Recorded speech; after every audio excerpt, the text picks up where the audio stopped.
Bruno Fernandes walked into Old Trafford and changed everything. Goals, leadership, hope, he brought it all.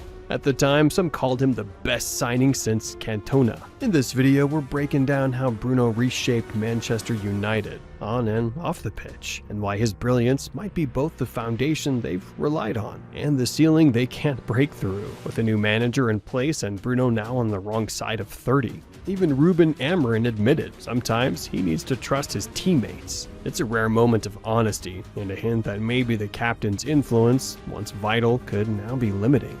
So, what if selling Bruno, like Liverpool did with Coutinho, could actually unlock more value for United? Reinvest in the spine, rebuild the identity, finally evolve. Because while Bruno's single-handed brilliance has saved United time and time again, it may also have stopped the squad from growing into something bigger. I'm very happy to be here. It's an honor to represent this club and a dream come true.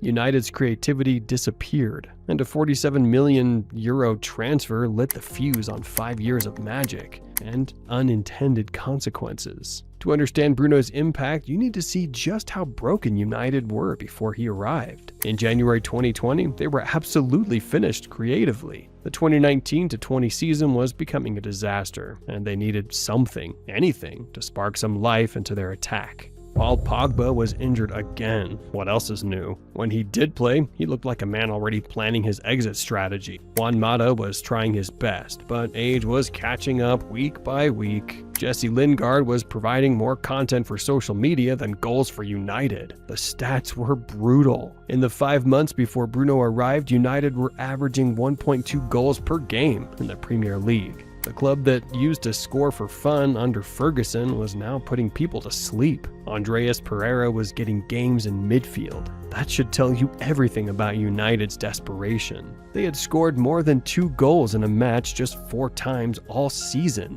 4 times! Ole Gunnar Solskjaer was running out of ideas and running out of time. The January transfer window was their last chance to save the season from complete disaster. Little did they know, salvation was about to walk through their doors. And then Bruno Fernandes signed for £47 million, and United's world changed overnight. Bruno, welcome to Manchester United. How does it feel to sign for the club? I feel very well. I'm very happy to be here. It's an honor. From his very first training session, you could see this was different. This wasn't another Ed Woodward panic buy. This was a player who looked at United's problems and said, yeah, I can fix this. The transformation was immediate and honestly ridiculous. Since January 30th, 2020, he scored 98 goals and provided 86 assists in roughly 290 games across all competitions. But those numbers don't even scratch the surface. This man has played over 21,000 minutes of football, more than any other outfield player in Europe's top 5 leagues during the same period. That's over 3,500 minutes more than his nearest United teammate. The accolades started piling up. 4 Sir Matt Busby Player of the Year awards, equaling Cristiano Ronaldo's record. The captain's armband when Harry Maguire's leadership collapsed. Hat-tricks in European semi-finals when United needed magic most. He became everything to everyone at Old Trafford. Need a goal? Bruno. Need creativity? Bruno. Need leadership? Bruno. Need someone to take a penalty in the 95th minute to rescue a point? Obviously, Bruno. But here's where it gets uncomfortable, and where Amorim spotted a problem that's been hiding in plain sight. The results always talk louder, but I do think he's the right manager for the future of this club. Either with me or not, I still think that he's the right man.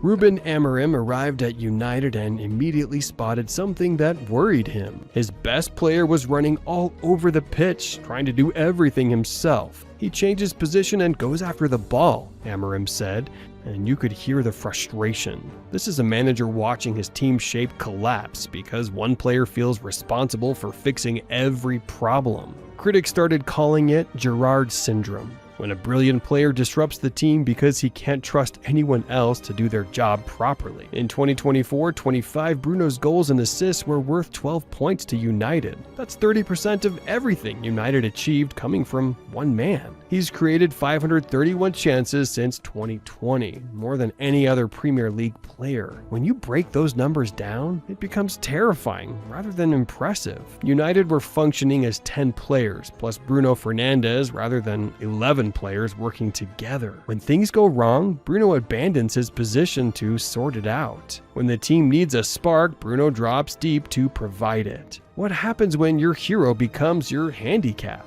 What if the very thing that saved you is now the thing holding you back? Here's where the story gets really interesting. What if none of this ever happened? So, what if that January day in 2020 had gone completely differently? What if Bruno Fernandes had chosen Barcelona instead? United's creativity crisis isn't getting solved. Without Bruno's immediate impact, they probably finish 8th in 2019 to 2020. Missing European football completely. Ole doesn't get his contract extension because there's no miraculous turnaround to celebrate. No European football means no attractive destination for top players. Jadon Sancho chooses Chelsea. Raphael Varane stays at Real Madrid because why would he join a team finishing behind Sheffield United? Ed Woodward's position becomes impossible much earlier. The Glazers, watching commercial deals disappear as United becomes irrelevant, might actually listen when fans demand proper change. But here's the twist nobody talks about.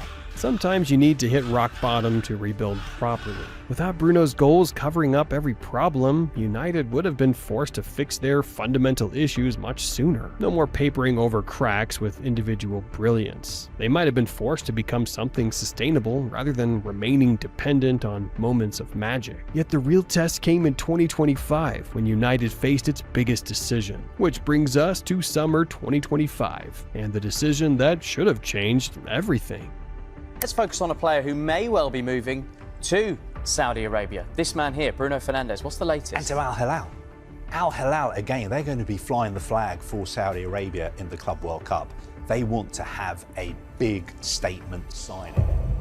Bruno Fernandes, now 30 years old, attracted serious interest from Al Hilal and Real Madrid. Both clubs were ready to pay around 100 million euros for his services. Sound familiar? In January 2018, Liverpool faced exactly the same choice with Philippe Coutinho, their Brazilian magician, their creative heartbeat. Barcelona offered £142 million, and Liverpool took the money without hesitation. They used those funds to sign Virgil van Dijk and Alisson Becker, two players who addressed fundamental weaknesses rather than just adding more individual talent. The result? Champions League glory and their first Premier League title in 30 years. United, faced with their Coutinho moment, bottled it completely. They rejected every offer, insisted Bruno wasn't for sale, and doubled down on their dependence rather than choosing evolution. David Beckham even came out publicly, urging United not to sell their Portuguese captain. He's exceptional, Beckham said, and he's absolutely right.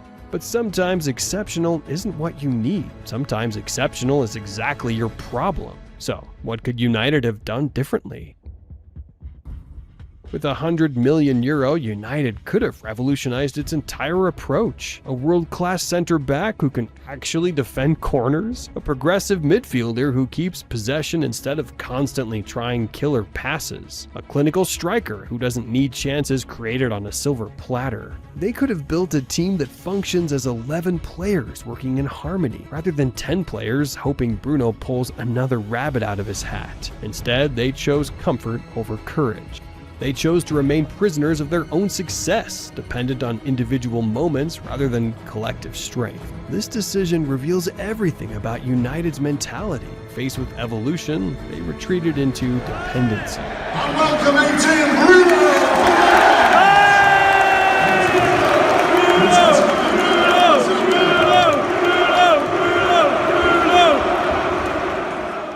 Standing in the Old Trafford tunnel before another crucial match, Bruno Fernandes carries more than just the captain's armband. He carries the expectations of an entire fan base, the weight of a club's ambitions, the impossible burden of being both savior and limitation. In 5 years, he's gone from Manchester United's solution to their dependency. He's been magnificent, absolutely crucial to everything they've achieved, but he's also been the excuse for not evolving, not growing, not becoming something bigger than individual moments.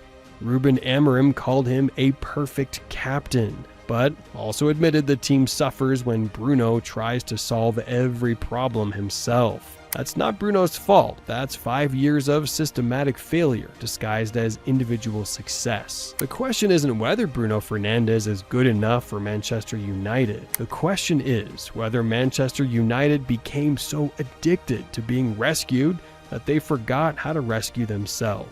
And in that alternative timeline where Bruno never signed, where United hit rock bottom and were forced to rebuild properly, they might have emerged as something stronger, more complete, more sustainable. Instead, they remain exactly what they've been since 2020. Bruno Fernandes plus 10 other players, hoping he works another miracle. Bruno Fernandes' story is a reminder that sometimes salvation comes with a price. Behind all the goals and assists and captain's performances is a club that became too comfortable with being carried by one man. You've seen how one signing can transform a club's destiny, simultaneously trap it in dependency. But what if another club's biggest star had walked away at his peak and changed football history forever? What if the most controversial transfer that never happened had actually gone through? Drop your thoughts in the comments below. Do you think United should have sold Bruno in 2025? Would they be better off today if they'd taken that €100 million and rebuilt from scratch? Make sure you hit that subscribe button and turn on notifications so you never miss stories like this one. And smash that like button if this got you thinking differently about football's biggest what ifs.